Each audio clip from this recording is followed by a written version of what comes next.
Hello mga kamamshi! Nagbabalik na naman si Mami Irie. Hi! Ano ngayon? Webes. Umuwi ako pero ngayon nandito kami sa city kasi mag-ano kami. Family bonding, walking. Ibalik mo. Mag-walking, magkain ng ice cream. Ayun ang bata knock-out na sa likod. Elle's knock-out. Si Daddy Marco nasa ano pa? Nasa loob ng Lidl. May may binibili. So nakauwi ako kasi nga ang therapy ko lang is kaninang umaga. Tapos wala akong therapy ngayong hapon. So ayun, nagpaalam ako na kung pwede umuwi ako. Pinayagan naman nila ako mga kamamshi. Ang maganda, sinusuportahan nila ako pero hindi naman nila ako pressure na umuwi. Pag gusto ko, ayun, sumasang-ayon naman sila. Basta raw wag akong magtodo-todo, gaya ng maglinis, wag kong i-stress yung sarili ko. So yan yung gusto kong baguhin mga kamamshi, yung easy, yung take it easy ba, wag seryosohin masyado na ang buhay kasi yan ang problema ko, lalo na sa bahay. Maglinis kahit kunting kalat, linisin ko, wala na akong time magpahinga. Pero ngayon iibahin ko na mga kamamshi, dahil yan ang sabi sa akin na pag sa bahay, mag-ano lang ako. Take it easy. Easy lang. Si kuya nasa likod.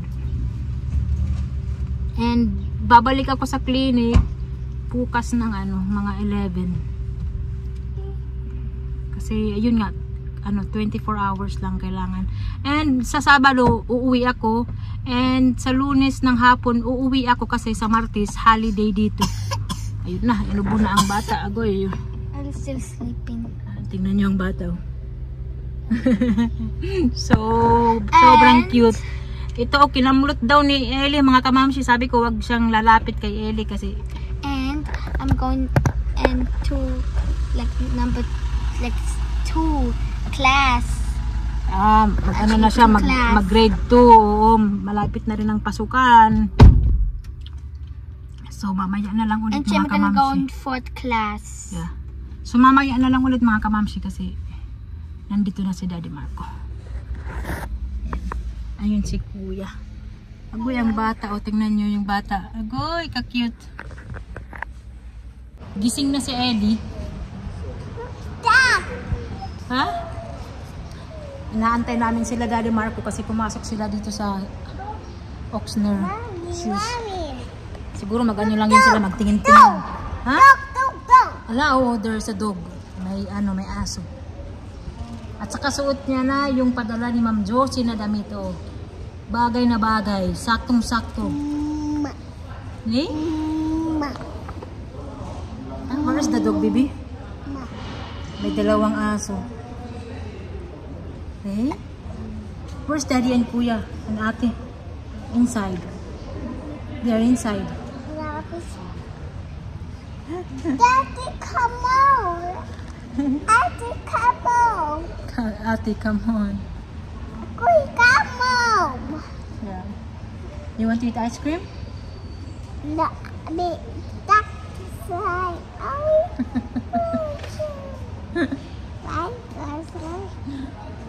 Mag-ano kami, mag-ice cream mga kabamsi. Hindi naman kami dito magtatagal sa city. Ano lang, banding namin. Kasi matagal na namin hindi nagawa ito since na nandun ako sa clinic, di ba? Eh? Baby, there's right. Ha? Baby, right. That's a duck. Baby duck. Baby.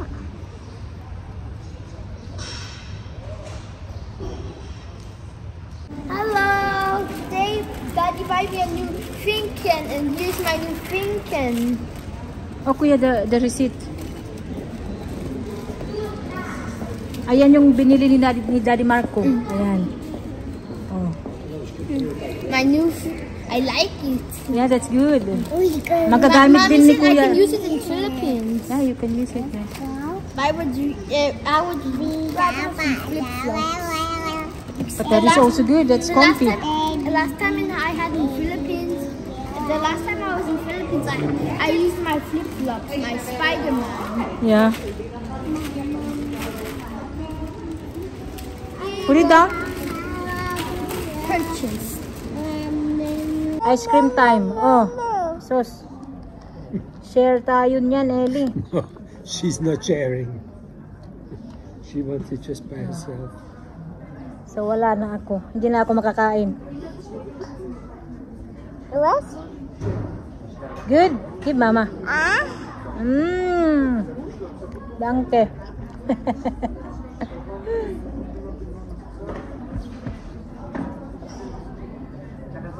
Mainit ngayon. Change na naman ang weather. Good. Nandito si Kuya. Ayan si Kuya. Hello. Ayan naman si Daddy Marco. Ayan si Ate. Hi. I'll perform. Not supposed to. Goy. As kids, Sus. Pasensya. ilan po po? Paano yan? Hello. Ayan na. Can you give it to me with my ice cream? Give mama. Give mama.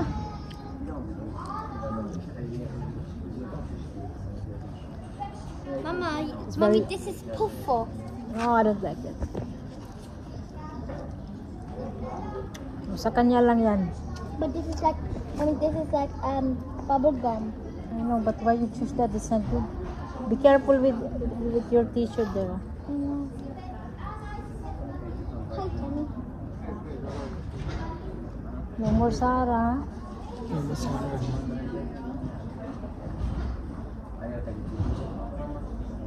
I don't know if they will open again here. Mommy, red. Give mama, B. Mama? No. Don't touch it, baby. Mama. No. Where's pencil? Nandito kami sa may playground, mga kamamsi. Ayan. Uy, bakit mo pinasok sa damit mo yung Pencil? book? Yung maliit na libro. Yung maliit na basta ganyan, libro. Hoy! Come here.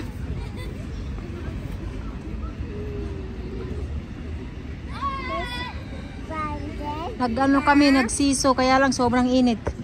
Come here, baby. Mainit, baby, dali. Where? Here. That's a bear. Where's this pencil? Duck? A duck. But that is a bear and a rabbit.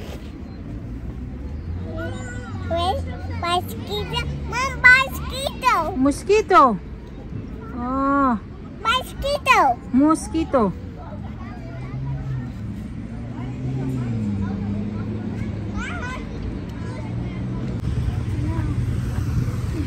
May fountain. Ayun.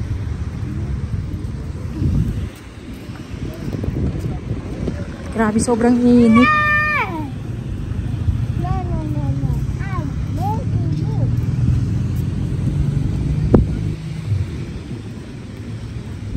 Nandito na kami sa bahay.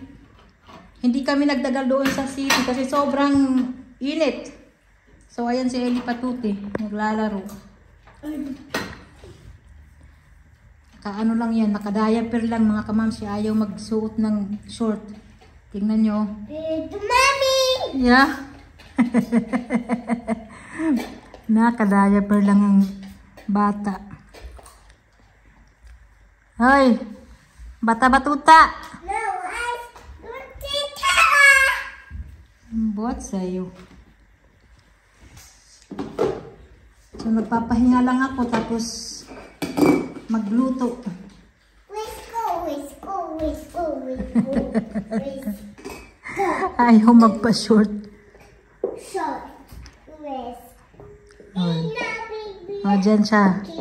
Dyan siya maglaro. Mommy, Bahay-bahayan. Kamabo. Kintin. Whisk. Gamo. Ayun na si Daddy Marco and Ellie nagdidilig. Agoy, nakadiaper lang talaga yung bata.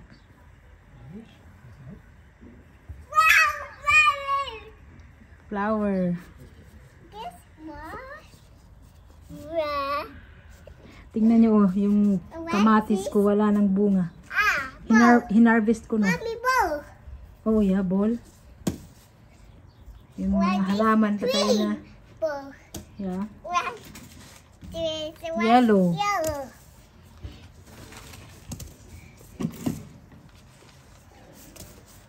Come, you could also grow. You also need to grow. No. Yeah. I can't eat them. Get more? It's But, me. I cannot eat anymore. Can I jump in? You done eating? I cannot eat anymore. Ito yung kakainin namin ni Daddy Marco. Yung cherry tomato, ayan, yung tanim ko yan mga kamamsi. Bali lalagyan ko to ng pasta. Ayan, shrimp with pasta. Ellie, come here na. Ha.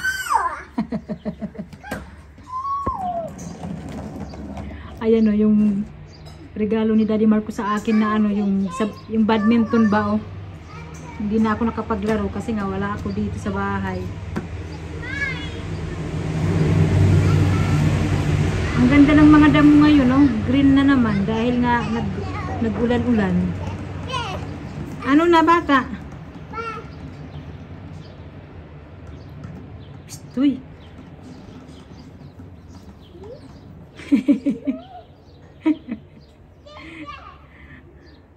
Sister. Minsan ang tawag niya kay Ate Olivia, ate or sister.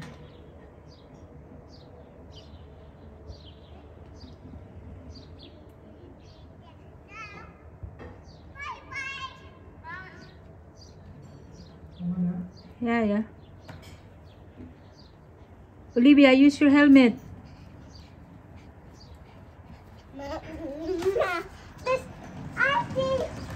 Olivia, use your helmet, please. Use your helmet.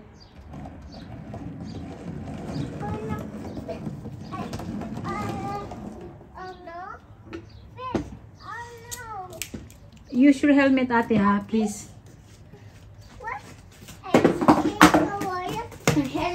Kumakain na si Daddy Marco. Ayan yung spaghetti. Shrimp with pasta. Tsaka may salad.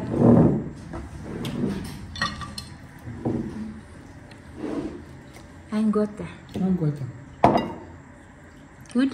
Mm-hmm. The pasta. Very good. Kain tayo mga kamamsi. Ito yung aming dinner. Yung mga bata, tapos na.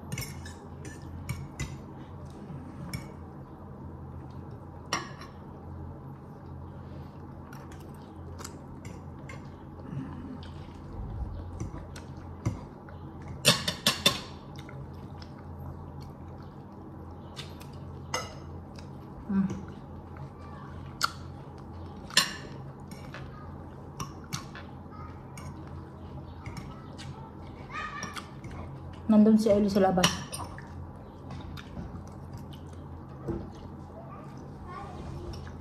Come back na, hey, bebe. Yan si Kuya and Olivia. Ellie naglalaro. Mommy, let's make. Ha? Let's make pizza. You make a pizza? Mommy, I want Uy, pizza. pizza. Please. Gumagawa daw siya ng pizza.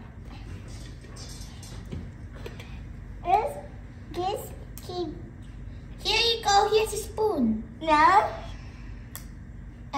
This one? No. No. This one? No. Mix it out that way, the TV. This one tomato? No. Blue? No. Broccoli? No. Sinisipon si Ellie, mga kamamsi. Pizza. Sana hindi lag natin. Give this. Here you go. No. This.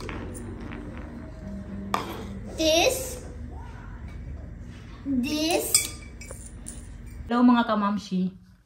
Nandito ulit ako sa clinic. Ayan. Hindi na ako nakapag-vlog sa bahay dahil natulog ako ng maaga.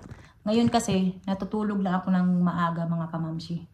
Importante kasi yan na may sapat tayo na tulog. And may nabasa lang ako na comment. Ang comment niya is, hindi ko maintindihan yung comment niya. Sabi niya, puro daw ako reklamo, hindi ako kontento sa buhay ko dito. Ano yung nirereklamo ko mga kamamsi? Hindi naman ako nagrereklamo At saka kung hindi ako kontento sa buhay ko, edi sana hindi ako nag full-time mom, edi sana nagtrabaho ako 100%. Nilagay ko yung mga anak ko sa childcare.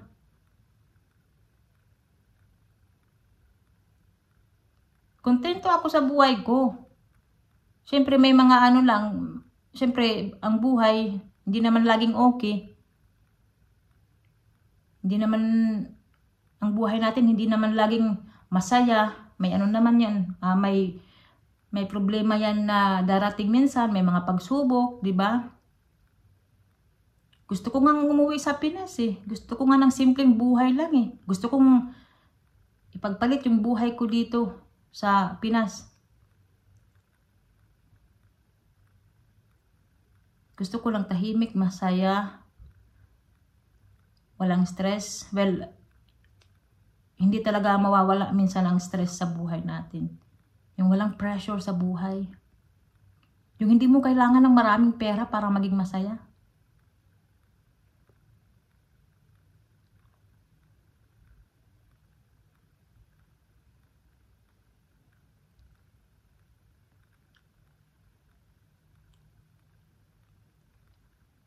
Dito okay ang buhay. Perfect na lahat. Perfect na lahat yung buhay. Pero may kulang. Pero hindi yun yung parang hindi ka na kontento sa buhay. Hindi.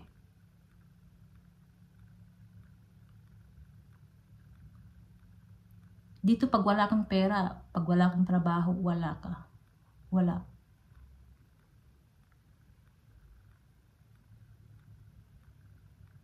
Kailangan dito may trabaho.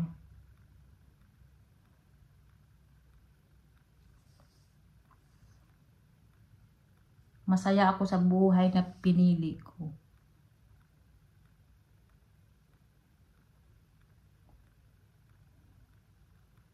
At saka may nag-comment din na na bakit daw kami uuwi ng Pinas, sobrang mahal sa Pinas.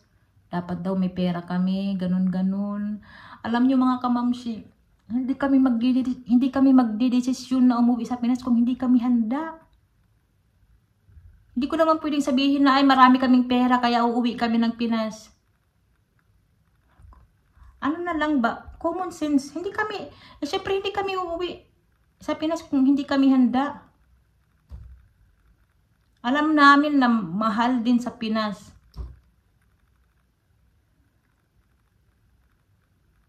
Alam namin na kailangan namin din ng pera para mabuhay sa Pinas. Pero hindi kami magdedesisyon bigla-bigla. O hindi kami magplano ng ganito kung hindi kami handa.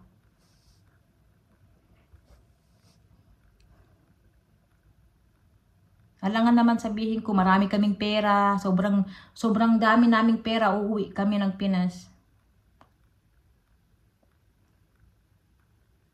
Common sense na lang.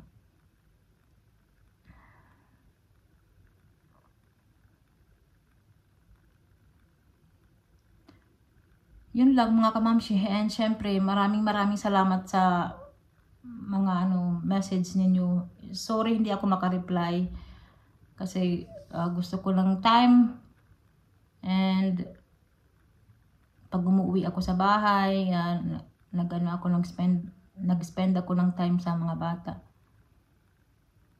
And sa mga concern ninyo, sa mga advice, maraming salamat. Sa totoo lang ayokong i-share yung pinag-isipan ko ba ito na i-share sa inyo. Itong pinagdadaanan ko na problema. Kaya lang sabi ko, baka may kaparehas ba ako na may anxiety, may panic attack, para malaman ko rin kung yung kanilang pinagdaanan. Para makakuha din ako ng advice, ganyan, kung ano yung gagawin. So far, ang dami kong nabasa na kaparehas may ano rin, may anxiety, may panic attack. So, binabasa ko yun. Maganda, malaking tulong sa akin din. So, ayan, tatapusin ko na yung video. Maraming salamat mga kamamshi talaga sa ano nyo, advice, sa concern sa akin, sa aming pamilya. Maraming salamat talaga.